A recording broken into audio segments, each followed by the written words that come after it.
Intense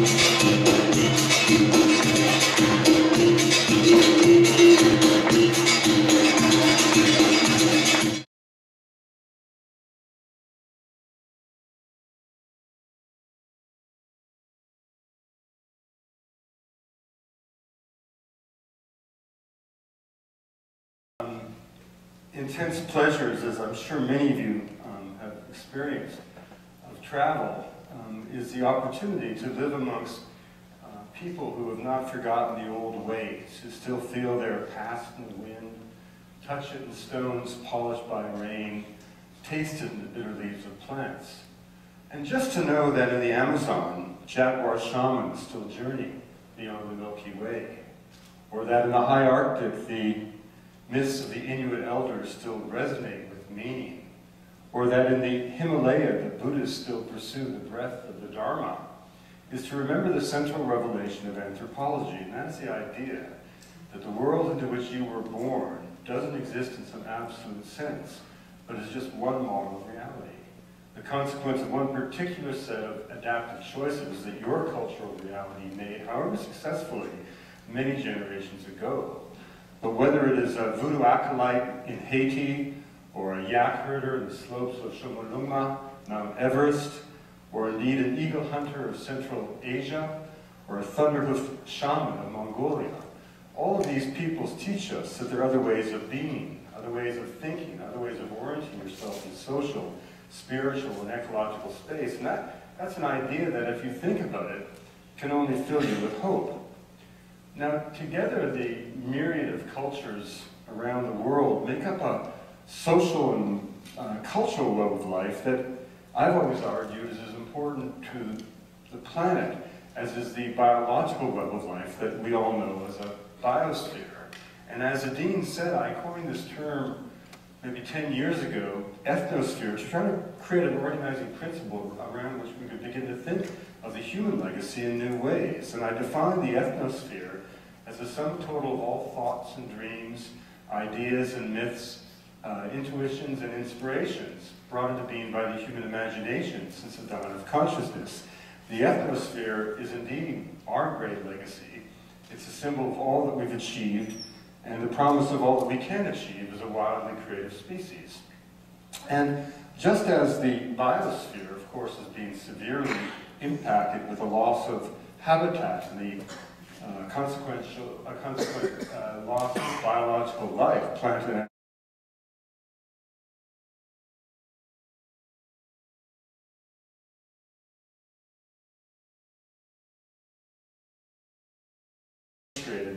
for James Cook on their epic journeys through the South Pacific in the late 18th century. And even today, the sailors of the Polynesian Voyaging Society can name and follow 250 stars in the night sky. These are sailors who can sense the presence of distant atolls of islands beyond the visible horizon simply by watching the reverberation of waves across the hull of their vessel, knowing full well that every island group in the Pacific has its own unique refractive pattern that can be read with the same perspicacity with which a forensic scientist would read a fingerprint. These are sailors who, in the darkness in the hull of the sacred canoe, can distinguish as many as 5 different sea swells moving through the vessel at any one point in time, distinguishing those caused by local weather disturbances from the deep currents that pulsate across the Pacific and again can be followed with the same ease with which a terrestrial explorer would follow a river to the sea. Indeed, if you took all of the genius that allowed us to put a man on the moon and applied it to an understanding of the ocean, what you would get is Polynesia.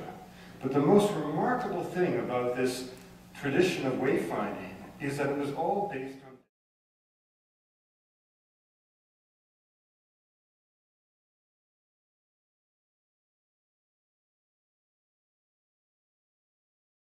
has been for the last decade.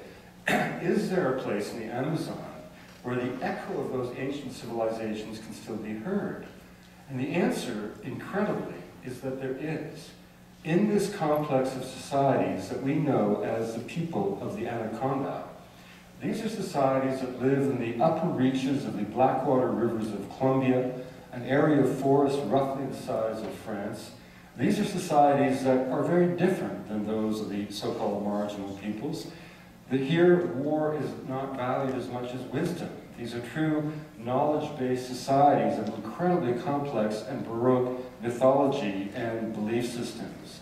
These are peoples who live in these great malokas, which in their architectural elaboration and symbolic resonance are in every way as complex as anything the Maya or the Inca ever built. These are societies who have complex social structures and ideas and rules that facilitate peace, not war, not the least of which is a marriage rule that dictates that you must marry someone who speaks a different language.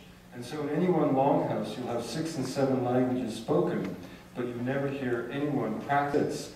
And what we've come to understand through a complex analysis of the mythologies of these peoples is that when you break it down, these extraordinary Baroque mythological ideas and prohibitions really amount to nothing more or less than a land management plan that dictates precisely what must be done to allow huge concentrations of people to survive in that remarkable forest homeland. And we now realize that the way we've been looking at the Amazon for the last 40 years has been so distorted that it's rather like as if we've been trying to understand British civilization from the perspective of the Hebrides after London had been nucleated by an atomic bomb.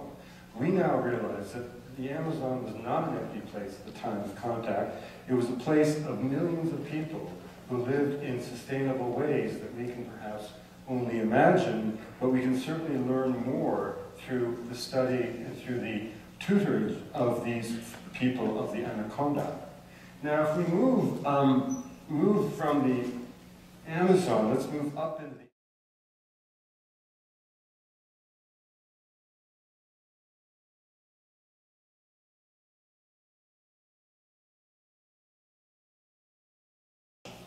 Now, in the course of these travels, I suppose with Coca being with my lens both metaphorically and quite literally, the ancient ways sort of slowly came into focus. And you cannot travel in the Andes without becoming acutely aware of this dynamic, reciprocal relationship between human beings and landscape.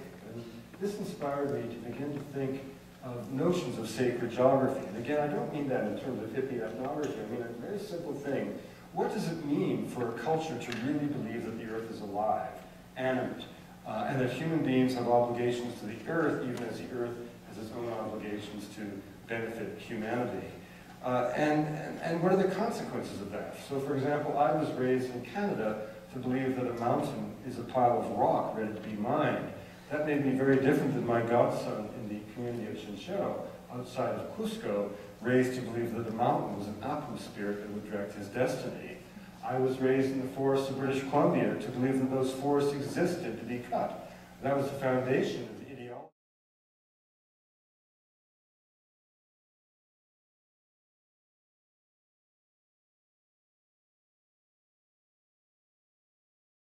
As good cinematographers as we were, and they finished this aspect of the film, even as we retreated to the ocean, where the sacred sites may indeed be covered by skyscrapers and, in some cases, bordellos, but that does not stop the elder brother from making the ritual payments to the sea.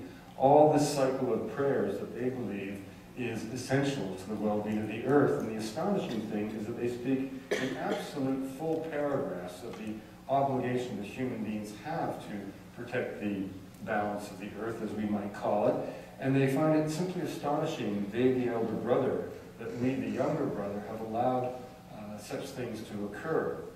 And it's humbling to think that 2 hours from Miami Beach, even as we stand here tonight, these folks are praying for our collective well-being. And I'm looking forward to in May, I've been asked by the Dalai Lama to bring a group of Arhuaco Mamos and Kogi Mamos to meet with him.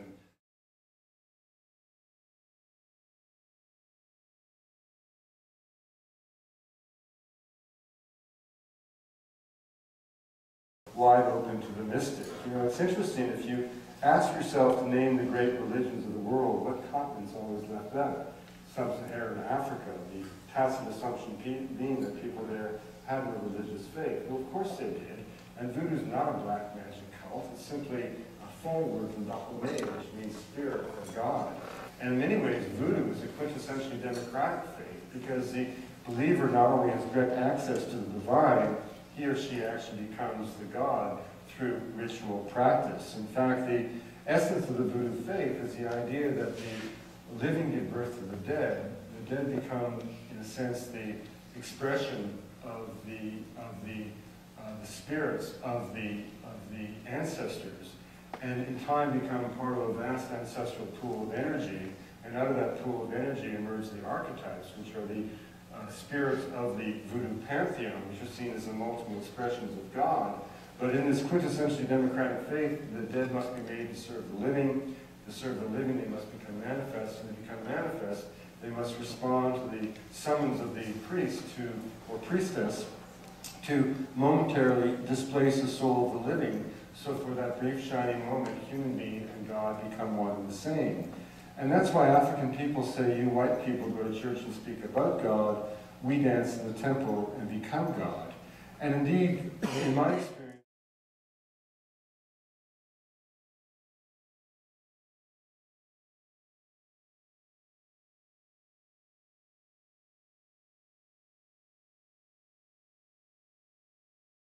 I once gave a cigarette to a little old woman in the Penang encampment and watched in my amazement as she tore it apart to distribute the individual strands of tobacco equitably, rendering the product useless, honoring her obligation to share. These are societies that truly do live by the adage that a poor man shames us all. And of course, in these non-literate societies, there's a certain relationship that seems to be maintained with the natural world, not something metaphysical, but simply in the same way perhaps that when we read a novel, we can hear the voices of characters. It seems to me that whether it's an Athabascan or a Penang life, there's a kind of a dialogue that goes on with the natural realm, such the flight of a hornbill becomes a kind of cursive script of nature, like a vocabulary written on the wind. But unfortunately, by the time I got to Sarawak in the late 80s, the sound of the forest was the sound of machinery, and a time when Brazil was only producing 1% of tropical log exports, 45% were coming from Malaysia, much of it from the homeland of the Penang in the East Malaysian state of Sarawak. So in a single generation, women found themselves in work camps with once crystal rivers become so laden with silt that it seems as if half of Borneo was slipping away to the South China Sea, where the freighters awaited to fill their holds with raw logs. Children in the settlement camps, women completely overwhelmed, men humiliated, emasculated, eventually resistant, a quixotic gesture, blowpipes against bulldozers, in time no match for the power of the Malaysian state. And in the end, of course,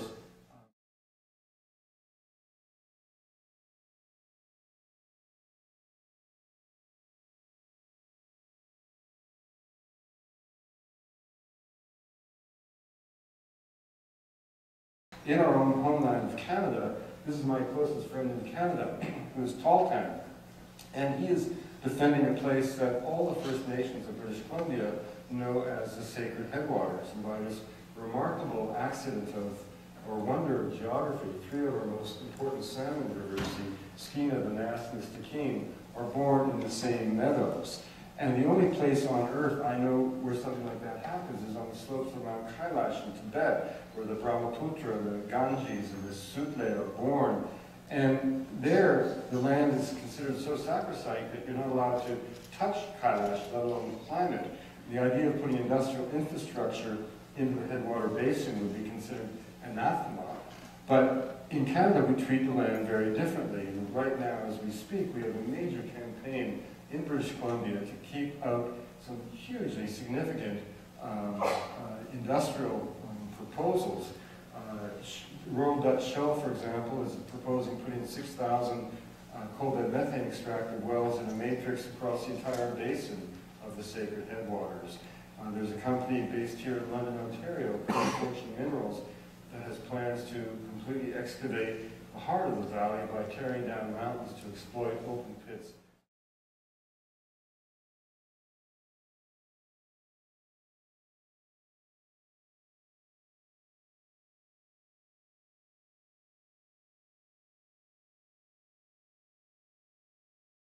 But what was actually going on was a subtle devotional philosophy beyond the reach of the British to grasp.